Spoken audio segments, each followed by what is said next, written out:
Well, I think the impact of the global financial crisis had been responded to by different operators. So there are some regulators that have recognized the impact of the global financial crisis on its service providers. And as a result, there was a sort of empathy to roll back the regulatory burden and for policymakers to find ways of stimulating in some form of packaging support for service providers. In other areas, specifically the areas that I come from, the region that I come from, some regulators have not recognized the burden or the impact on the global financial crisis on its operators or service providers. And as a result, there seemed to have been less empathy on the part of policymakers to roll back regulatory burden and provide some form of stimulus package support to service providers. And so we have a situation arising where in some jurisdictions, the regulatory burden have in fact increased on operators. And in others, the burden have been rolled back and some form of stimulus incentive packages have been introduced. In fact, it's my view that in some jurisdictions, the increasing regulatory burden and the cost of compliance for service providers may actually exceed what the impact on the global financial crisis was on some operators. So it creates a situation of extreme distortion in the market.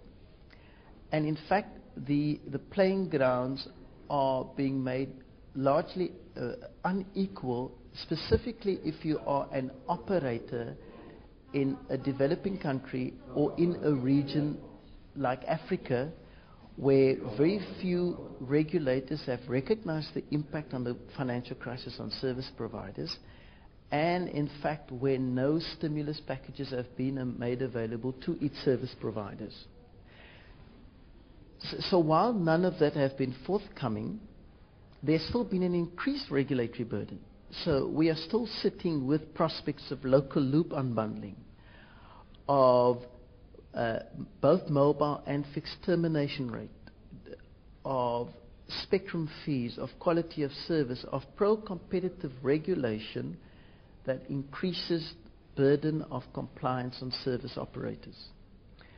And the difficulty that this brings is that operators, unfortunately in some developing countries, have to contend with this increased regulatory burden, and there quite simply is no prospect of them receiving any alleviation or remedy from the burden and some form of package.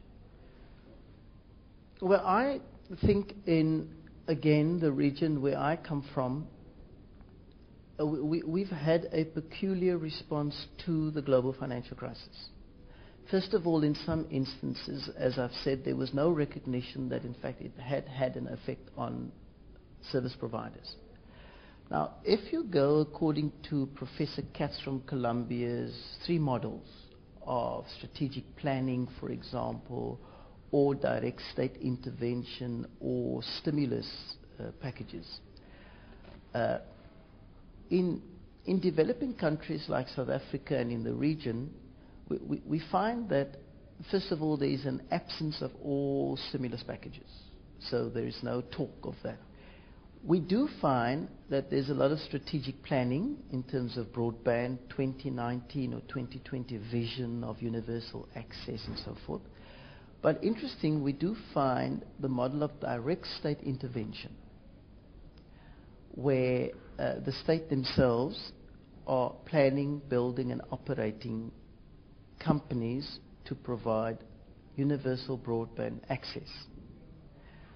Now, it's not as a result of the global financial crisis because it predates that, but it provides a distortion in the sense that it is private money that again competes with public money. how sustainable is it? Well, in the region where I am at, none of the entities that have been provided by has really delivered on the anticipated mandate. And it's interesting that because of the direct intervention approach, it may explain why there is an absence of a stimulus package to help incumbents provide universal access and networks. So if you go according to Professor Katz's model, most developing countries would have some form of strategic planning exercise for broadband, for example. There is an absence of stimulus packages in the regions where I come from, but there are anecdotal cases and evidence of direct planning. Now, the call back to direct intervention, of course, some academics and scholars have raised that as a concern, saying we've moved from monopoly to privatization to liberalization to pro-competitive initiatives and interventions, but there seems to be a call back to direct state intervention to provide access and services to communities where private companies just will not. So I guess the challenge for developing countries in particular, and this is quite an extreme challenge, where in some instances penetration for fixed of less than 10% is deemed to be a matured markets. And so there are markets that will be commercially provided with service. There seems to be a big market where some form of smart subsidy is required. And then there's a very big market, it seems, where ongoing support and intervention and support will be required. And it's not yet clear what the most appropriate model is of addressing the needs of the entire communities.